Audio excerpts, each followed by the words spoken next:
Good morning students. तो हमारा last topic हमने क्या किया था सिंगल सैंपल मीन के लिए। ये देखो लास्ट टॉपिक हमारा था सिंगल सैंपल मीन के लिए, test of significance for single mean. ठीक है, और इसके बेस पे हमने क्या किए थे, एग्जांपल्स किए थे। कुछ एग्जांपल्स जैसे ये वाला एग्जांपल किया था, 900 मेंबर्स हैं, फिर इंश्योरेंस एजेंट वाला किया था। अब इसके बाद हम क्या करेंगे, एक और एग्जांपल करेंगे, बट उस एग्जांपल को करने से पहले हम एक प्रॉपर्टी देखेंगे। उस प्रॉपर्टी में क्या है, मिनिमम सैंपल साइज़ निकालते हैं हम। ठीक है, क्या होता है कि हमारे पास सैंपल साइज़ गिवन होता है। जब अब तक हमने जितने भी क्वेश्चन किए, जितनी भी स्टेटमेंट्स की हैं, उनमें जो सैंपल साइज़ है वो गिवन होता है। सैंपल साइज़ एन से डिनोट करते हैं, वो क्या होता है, गिवन होता है। कई बार क्या होता है कि हमारे पास सैंपल साइज़ गिवन नहीं होता और हमारे पास क्या गिवन होता है, प्रोबेबल एरर गिवन होता है। प्रोबेबल एरर, या फिर इसको क्या बोलते हैं, मार्जिन ऑफ एरर। जब हमारे पास प्रोबेबल एरर और मार्जिन ऑफ एरर गिवन हो और क्या गिवन हो, confidence limit given, interval given हो, कॉन्फिडेंस इंटरवल, जैसे कि 95% पे, ठीक है, कॉन्फिडेंस इंटरवल गिवन है, या फिर जिसको हम बोलते हैं लेवल ऑफ सिग्निफिकेंस अगर गिवन है, अल्फा गिवन है जैसे 0.05, या बोलते हैं हम 95% कॉन्फिडेंस इंटरवल। अगर ये सब गिवन है, एक तो मार्जिन ऑफ एरर, एक 95% कॉन्फिडेंस इंटरवल, या फिर 0.05 लेवल ऑफ सिग्निफिकेंस, कुछ भी हो सकता है, 98 भी हो सकता है, 99 भी हो सकता है। ठीक है, और साथ में क्या गिवन हो, हमारे पास स्टैंडर्ड डेविएशन गिवन हो, स्टैंडर्ड डेविएशन। तो उस केस में हम क्या करते हैं, हमें बोल देता है वो कि हम सैंपल साइज़ फाइंड आउट करो, सैंपल साइज़ फाइंड आउट करो। तो सैंपल साइज़ फाइंड आउट कैसे करते हैं हम, उसका फॉर्मूला क्या होता है, जैसे कि हमने क्या किया था, कॉन्फिडेंस इंटरवल निकालते हैं हम। कॉन्फिडेंस इंटरवल जब हम सिंगल मीन के लिए निकालते हैं तो मीन में क्या होता है, mu plus minus Z critical या जेड अल्फा जिसको हम बोलते हैं, into sigma by root n, यही होता है। ठीक है, या फिर सैंपल का अगर निकालते हैं तो क्या होता है, X bar plus minus Z alpha S by root n. ठीक है, और लार्ज सैंपल के लिए जब हमारे पास क्या हो, लार्ज सैंपल हो, तो हम स्टैंडर्ड डेविएशन जो होता है, सैंपल का स्टैंडर्ड डेविएशन, उससे क्या एस्टिमेट करते हैं, सैंपल का स्टैंडर्ड डेविएशन क्या, सिग्मा। ठीक है, जब हमारे पास सैंपल साइज क्या हो, लार्ज हो, एन क्या हो, लार्ज हो। तो अब यहाँ पे ये जो टर्म है, ये जो टर्म है, इसको मैंने आपको बताया था, इसको प्रोबेबल एरर भी बोलते हैं हम, या फिर क्या बोलते हैं, मार्जिन ऑफ एरर। ठीक है, ये मैं आपको पहले बता चुकी हूँ कि Z alpha into sigma by root n हमारा क्या होता है, प्रोबेबल एरर भी होता है और मार्जिन ऑफ एरर भी होता है। तो अब हमारे पास क्या गिवन है, सैंपल, अब हमारे पास गिवन है प्रोबेबल एरर गिवन है, या फिर जिसको हम बोलते हैं मार्जिन ऑफ एरर, MOE से डिनोट कर देते हैं, वो गिवन है। ठीक है, साथ में गिवन है 95% कॉन्फिडेंस इंटरवल, या फिर लेवल ऑफ सिग्निफिकेंस जिसको बोलते हैं लेवल ऑफ सिग्निफिकेंस अल्फा। ठीक है, ये गिवन है। साथ में क्या गिवन है, हमारे पास स्टैंडर्ड डेविएशन गिवन है, स्टैंडर्ड डेविएशन एस या फिर सिग्मा, सैंपल या पॉपुलेशन का जो भी है गिवन है। अब ये बोलतेगा कि हमें निकालना है सैंपल साइज़। तो सैंपल साइज़ हम कैसे निकालते हैं, सैंपल साइज़ को एन से डिनोट करते हैं और इसका फॉर्मूला हो जाता है, अब यहाँ पे देखो, अब यहाँ से अगर आप देखो तो मैं लिख सकती हूँ कि प्रोबेबल एरर इक्वल टू किसके है, Z alpha into sigma by root n. ये जेड अल्फा क्या हो गया, क्रिटिकल वैल्यू है ना, सिग्मा क्या हो गया, स्टैंडर्ड डेविएशन, और एन क्या हो गया, sample size. Sample size probable error क्या है, गिवन है, इसके अकॉर्डिंग अब मैं लिख दूँ, प्रोबेबल एरर का फॉर्मूला क्या था हमारा, Z alpha sigma by root n. Probable error given है, मान लो कि ये गिवन है, इसने 0.15 दे दिया। जेड अल्फा गिवन है, जेड अल्फा मान लो कि 5% पे, मतलब अल्फा इक्वल टू 0.05 पे जेड क्रिटिकल की वैल्यू हमारी क्या आती है, 1.96। तो जेड अल्फा हमारे पास गिवन है कितना, 1.96 इनटू स्टैंडर्ड डेविएशन मान लो कि 2 है, वो गिवन है सिग्मा, और हमारे पास सैंपल साइज गिवन नहीं है, रूट एन। तो इस फॉर्मूले से हम सैंपल साइज निकाल सकते हैं। कैसे निकालेंगे, अगर हम इसका कर दें होल स्क्वायर, इसका स्क्वायर कर दें, ठीक है, तो ये क्या हो जाएगा, प्रोबेबल एरर का स्क्वायर इक्वल टू 1 जो जेड अल्फ़ा है उसका स्केयर हो जाएगा इनटू सिग्मा का स्केयर हो जाएगा, और n का अगर स्केयर करेंगे तो क्या हो जाएगा, रूट n का n हो जाएगा। तो यहाँ से इसको इधर ले जाओ, इसको इधर ले आओ, तो n सैम्पल साइज़ का फॉर्मूला क्या बन जाएगा हमारे पास, Z alpha square sigma square divide by probable error या फिर मार्जिन ऑफ एरर का स्केयर। तो ये फॉर्मूला बन जाएगा हमारे पास। तो यही इसने लिखा है कि the minimum sample size of estimate mu with confidence interval 1 minus alpha is given by sigma square Z alpha square divide by probable error E square, where Z alpha is the significant value of Z at level of significance alpha, E is the permissible error या फिर probable error in the estimate. ठीक है। और similarly जब अगर हमारे पास, ये तो क्या था जब सैंपल मीन के लिए या सैंपल स्टैंडर्ड डेविएशन के लिए निकालते हैं, अगर हमारे पास क्या गिवन हो, सैंपल पॉपुलेशन प्रोपोर्शन गिवन हो, प्रोपोर्शन के टाइम पे p विद कॉन्फिडेंस कोफिशिएंट क्या है 1 minus alpha is given by, तो वहाँ पे क्या आ जाएगा, जहाँ पे सिग्मा स्केयर था वहाँ पे क्या आ जाएगा PQ, है ना। प्रोबेबल एरर जब हम प्रोपोर्शन के लिए निकालते हैं कॉन्फिडेंस इंटरवल, प्रोपोर्शन वाला जो कॉन्फिडेंस इंटरवल का फॉर्मूला था वो क्या था, P plus minus PQ Z alpha divide by root n, यही था ना, इतना ही डिफरेंस होता था इनमें।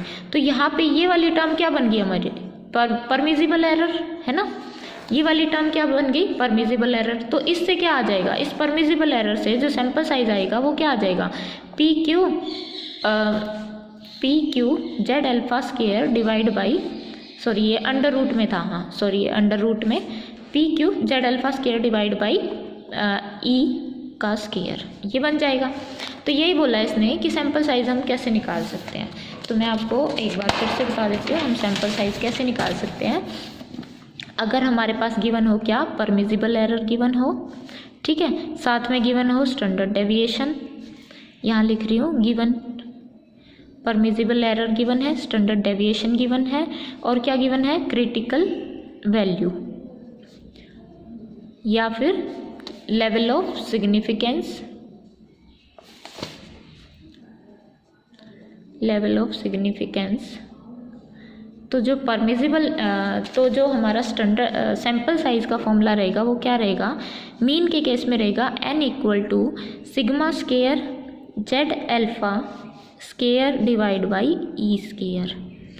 ठीक है। और जब प्रोपोर्शन के केस में करते हैं तो उसमें क्या रहेगा, PQ Z alpha square divide by E square, ऐसे निकालते हैं हम।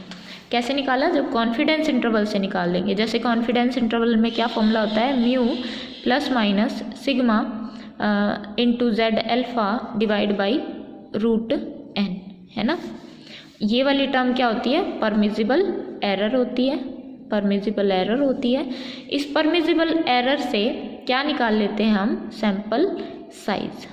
ठीक है, कैसे करके, इसका पूरे का स्केयर करके, ये n इधर चला जाएगा n, और ये परमिजिबल एरर यहाँ पे क्या हो जाएगा, sigma square Z alpha square और परमिजिबल एरर का स्केयर। ठीक है। ऐसे ही किसके केस में, प्रोपोर्शन के केस में क्या हो जाता है, n equal to PQ Z alpha square divide by E square. ठीक है। तो ऐसे हम निकाल सकते हैं। तो इसी के बेस पे अब एक एग्जांपल करेंगे, ये वाला example. The mean muscular endurance score of a random sample of 60 subject was found to be 145। हमारे पास सैंपल साइज गिवन है 60 और उसका क्या दे रखा है, जो मीन स्कोर है, मतलब कि म्यू गिवन है एक्स बार गिवन है 145, स्टैंडर्ड डेविएशन गिवन है कितना 40। Construct A 95 confidence interval for the true mean. पहले तो हमें क्या करना है, 95% कॉन्फिडेंस इंटरवल निकालना है, 95% कॉन्फिडेंस इंटरवल निकालना है। गिवन क्या है, सैंपल साइज गिवन है, सैंपल साइज वो है n इक्वल टू, ये देखो n इक्वल टू 60 सब्जेक्ट्स हो गए ना, 60 सब्जेक्ट चूज़ किए हैं, जिसमें मीन स्कोर क्या आ रहा है, मीन स्कोर x बार से डिनोट करते हैं हम सैंपल मीन को, कितना है 145। ठीक है, 145, और उसमें स्टैंडर्ड डेविएशन कितना गिवन है, s equal to standard deviation, sample standard deviation है 40। हमें क्या निकालना है, 95% कॉन्फिडेंस इंटरवल। CI का फॉर्मूला क्या होता है, x बार प्लस माइनस क्या हो जाएगा, Z alpha into S by root n। S क्या होता है, स्टैंडर्ड डेविएशन, है ना। अब यहाँ पे x बार की वैल्यू पुट कर देंगे तो 145 प्लस माइनस Z अल्फा क्या होता है, अब कितना बोला है 95% पे, तो Z अल्फा हमारा क्या होता है 1.96, फिक्स है ये तो Z अल्फा यहाँ पे पुट कर देंगे 1.96। स्टैंडर्ड डेविएशन कितना है 40 डिवाइड बाई सैम्पल साइज कितना है 60, तो अंडर रूट ऑफ 60। तो ये जो कॉन्फिडेंस इंटरवल की लिमिट जो आएगी वो कितनी आ रही है, यहाँ पे देखो, यहाँ पे वैल्यू पुट कर दी 145.1.96 इंटू 40 डिवाइड बाई रूट 6, तो ये आ गई हमारी 134.88 से लेके कहाँ तक 155.12 तक। तो ये तो क्या आ गया 95% कॉन्फिडेंस इंटरवल। अब इसी क्वेश्चन के सेकेंड पार्ट में पूछ रहा है कि assume the sample size to be large enough for normal approximation. मान लो कि सैम्पल साइज है वो बहुत ज़्यादा लार्ज हो गया है, अगर लार्ज हो जाता है तो सैम्पल साइज अगर लार्ज हो गया तो नॉर्मल को अप्रोक्सीमेट कर जाता है। तो ये मान रहा है कि हमारा सैम्पल साइज लार्ज हो गया है और वो नॉर्मल को अप्रोच कर रहा है। What size of sample is required to estimate the mean within 5। अब जब ये ऐसे लिख देना, what is required to estimate mean within 5 of true mean. Within 5 का मतलब होता है कि जो प्रोबेबल एरर है विद इन 5, प्रोबेबल एरर क्या है 5, कितना है 5 हमारा क्या है प्रोबेबल एरर, मतलब कि मीन जो आ रहा है वो हमारे ट्रू मीन के कितने में आ रहा है, विद इन 5 में आ रहा है, मतलब 5 उसमें प्रोबेबल एरर है, ठीक है, विद इन 95% कॉन्फिडेंस। तो यहाँ पे इसने क्या दिया हमारे पास, यहाँ पे ये बोल रहा है कि अगर हम सैम्पल साइज, मतलब कि अगर सैम्पल साइज हमारा लार्ज हो जाए तो जो मीन है वो with in 5 of true mean होगा, ट्रू मीन के विद इन 5 होगा, मतलब 5 लेस हो सकता है और 5 ज़्यादा हो सकता है। कैसे, कॉन्फिडेंस इंटरवल का हम क्या निकालते हैं, इंटरवल ही निकालते हैं। कैसे निकालते थे, mu plus minus Z alpha sigma by root n। तो ये क्या होता है, ये प्रोबेबल एरर है। अब ये विद इन 5, मतलब ये जो मीन है ये ट्रू मीन है, ट्रू मीन से या तो 5 कम होगा या 5 ज़्यादा होगा, इसी इंटरवल में लाई करेगा ना। तो ये विद इन 5 का मतलब यही है कि जो हमारा मीन आएगा वो ट्रू मीन के विद इन 5 होगा, या तो 5 से कम या 5 ज़्यादा होगा। तो ये जो टर्म आ गई ये क्या आ गई हमारी प्रोबेबल एरर। तो इसने जो प्रोबेबल एरर ई की वैल्यू दी है वो कितनी दी है 5। उसके बाद ये बोल रहा है कि और कॉन्फिडेंस कितना दिया है 95%, कॉन्फिडेंस 95% है। हमें क्या निकालना है सैम्पल साइज, और स्टैंडर्ड डेविएशन हमारा क्या रहेगा वही 40 रहेगा, स्टैंडर्ड डेविएशन 40। तो यहाँ से कैसे निकल सकता है, हमारा सैम्पल साइज का फॉर्मूला क्या था, n equal to probable error से निकाल लो। प्रोबेबल एरर किसके इक्वल था, z अल्फा इनटू, जब हमारे पास सैम्पल साइज ज़्यादा हो जाता है, लंबा लार्ज हो जाता है, तो हम सैम्पल स्टैंडर्ड डेविएशन से किसको एस्टिमेट करते हैं, पॉपुलेशन स्टैंडर्ड डेविएशन को एस्टिमेट करते हैं। तो यहाँ से हमने क्या किया, sample standard deviation equal to population standard deviation equal to 40 हो गया, ठीक है। तो z alpha into sigma by root n, यही होता है प्रोबेबल एरर। सैम्पल साइज कैसे निकालते हैं, इसका स्केयर करके। तो यहाँ से n इक्वल टू क्या आ जाएगा, z alpha square into sigma square divide by error का स्केयर।